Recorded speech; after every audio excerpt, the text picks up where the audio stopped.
नाखून खाने वाली बहू। सुशीला जी बड़ी उदास होकर घर के बाहर बैठी हुई थी। तभी उनकी पड़ोसन कांता वहाँ पर आ गई। अरे क्या बात है सुशीला बहन, आज इतनी उदास क्यों हो? अरे क्या बताऊं कांता बहन, जब से घर में बहू आई है तब से आफत आ गई है। अरे ये आप क्या कह रही हैं? आप तो इतना खुश होकर अपने बेटे की शादी करके बहू घर लेकर आई थी। अब क्या हुआ? बहू ने कोई तमाशा खड़ा कर दिया क्या? नहीं नहीं बहन जी, तमाशा तो कोई खड़ा नहीं किया। फिर क्या बात है? क्या बहू ठीक से काम नहीं करती या फिर आपको उल्टे सीधे जवाब देती है? ऐसी भी कोई बात नहीं, मेरी बहू तो घर के सारे काम खुद अकेले ही निपटा देती है और मुझसे तो बड़े प्यार से बात करती है। अरे बहन जी, जब आपकी बहू सारे काम इतने अच्छे से करती है, आपसे झगड़ा नहीं करती, फिर आप परेशान क्यों हैं? अब क्या बताऊं, मेरी बहू को नाखून चबाने की आदत है। जब देखो तब नाखून चबाती रहती है। परेशान हो गई हूँ इस वजह से मैं। अरे तो इसमें आपको क्या परेशानी? चबाती है तो चबाने दो। अरे बहन जी, शर्म आती है। घर पर कोई मेहमान या मिलने वाला आ जाए और वो बार बार हमसे पूछे कि आपकी बहू इस तरह नाखून क्यों खा रही है। अब आप ही बताइए क्या जवाब दें उनको।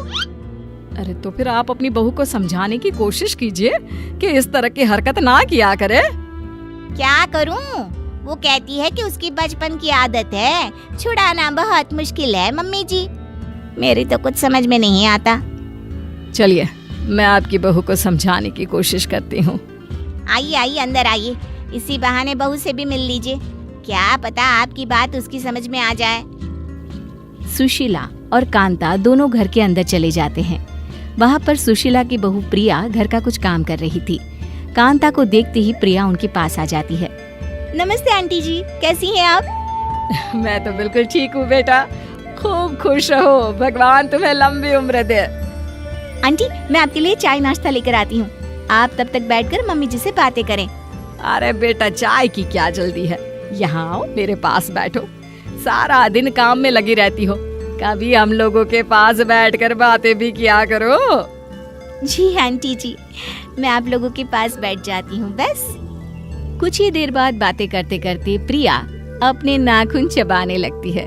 ये देखकर कांता ने उससे कहा, अरे प्रिया बेटा, ये तुम क्या कर रही हो? इतनी पढ़ी लिखी सुंदर और समझदार लड़की होकर इस तरह नाखून चबाना अच्छा नहीं लगता। सॉरी आंटी जी, वो क्या है ना, मुझे पता ही नहीं चलता कि मैं कब अपने नाखून चबाने लग जाती हूँ। अरे जरा दिखाओ तो तुम्हारे नाखून। ये देखिए। देखा आपने, प्रिया ने अपने नाखून चबा चबा कर पूरी तरह गायब कर दिए हैं। अब कौन समझाए इसे?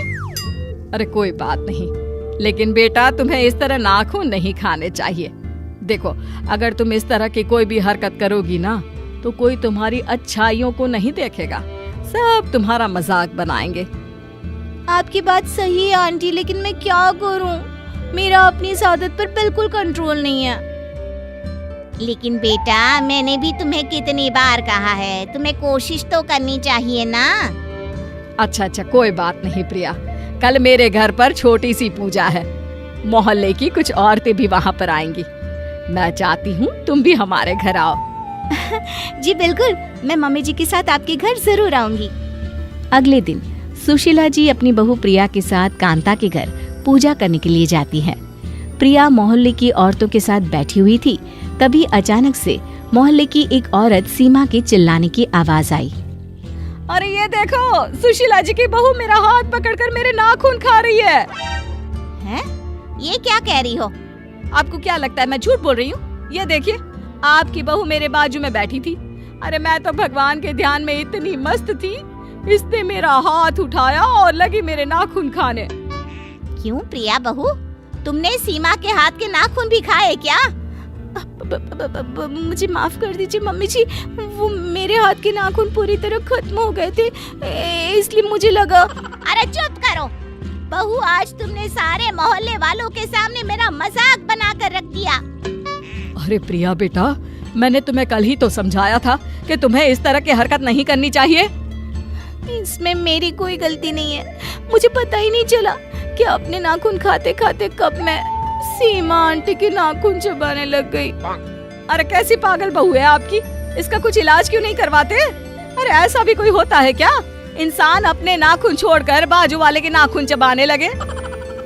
सीमा की बात सुनकर मोहल्ले की सारी औरतें हंसने लग जाती है। ये देखकर सुशीला जी को बिल्कुल अच्छा नहीं लगता और वो प्रिया पर नाराज होती है और उसे घर ले आती है। पूरे मोहल्ले के सामने आज तुमने हमारा मजाक बनवा कर रख दिया। मम्मी जी मुझे माफ कर दीजिए, मुझसे बहुत बड़ी गलती हो गई। बहू आखिर तुम अपनी आदत छोड़ क्यों नहीं देती? मैं कोशिश करूंगी मम्मी जी। कुछ दिन और इसी तरह बीत जाते हैं, लेकिन प्रिया की नाखून खाने की आदत अभी तक खत्म नहीं हुई। तभी एक दिन प्रिया के पेट में जोरों से दर्द होता है। मम्मी जी मेरे पेट में बहुत जोर से दर्द हो रहा है। अरे क्या हुआ? कुछ देर पहले तक तो तुम बिल्कुल ठीक थी। पता नहीं मम्मी जी, बहुत दर्द हो रहा है, मुझे डॉक्टर के पास ले चलिए ना। अच्छा ठीक है, मैं तुम्हें डॉक्टर के पास ले चलती हूँ। सुशीला जी, आपकी बहू के पेट में नाखूनों का गुच्छा बन गया है और इसे ऑपरेशन से ही बाहर निकाला जा सकता है। क्या ऑपरेशन? ये क्या कह रहे हैं आप डॉक्टर साहब? मुझे ऑपरेशन से बहुत डर लगता है। अब डरने से क्या होगा प्रिया जी, आप जिस स्पीड से नाखून खाती हैं उससे ये सब तो होना ही था। हे भगवान, ये क्या हो गया? मेरे नाखून खाने की आदत की वजह से मुझे ये सब सहना पड़ रहा है। बहू, अगर तुमने वक्त रहते मेरी बात मान ली होती तो आज तुम्हारे साथ ये सब ना हुआ होता। 2 दिन बाद आप मेरा हॉस्पिटल वापस आ जाना, मैं आपके पेट का ऑपरेशन करके सारा गुच्छा बाहर निकाल दूंगा। डॉक्टर साहब, क्या इसका और कोई इलाज नहीं है? नहीं, और कोई इलाज नहीं है। और हाँ, अगर एक बार ऑपरेशन होने के बाद आपने फिर से नाखून खाना शुरू किया तो अगली बार ऑपरेशन करना भी मुश्किल होगा। फिर तो सीधा भगवान जी ही इसका इलाज करेंगे। नहीं डॉक्टर साहब, मुझे इतनी जल्दी भगवान के पास नहीं जाना। 2 दिन के बाद सुशीला जी अपनी बहू प्रिया को डॉक्टर के पास लेकर जाती है।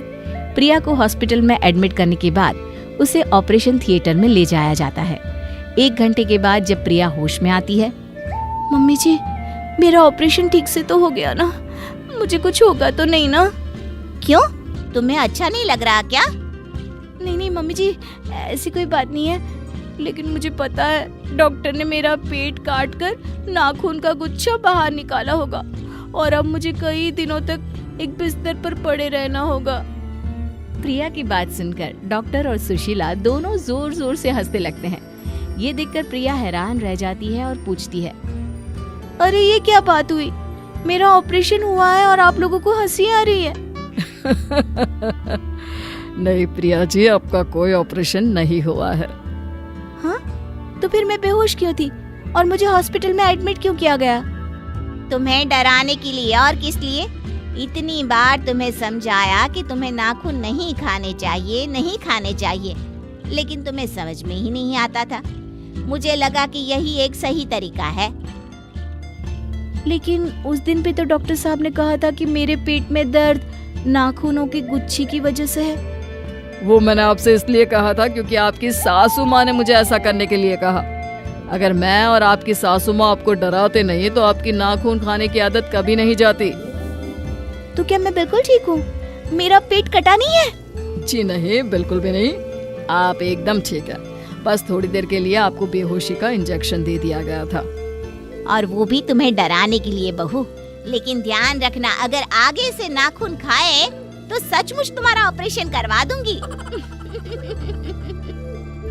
अपनी सास की बात सुनकर प्रिया जोर जोर से हंसने लगी और साथ ही उसने मन ही मन ये निश्चित भी कर लिया था कि वो कभी अपने या किसी और की नाखून नहीं खाएगी।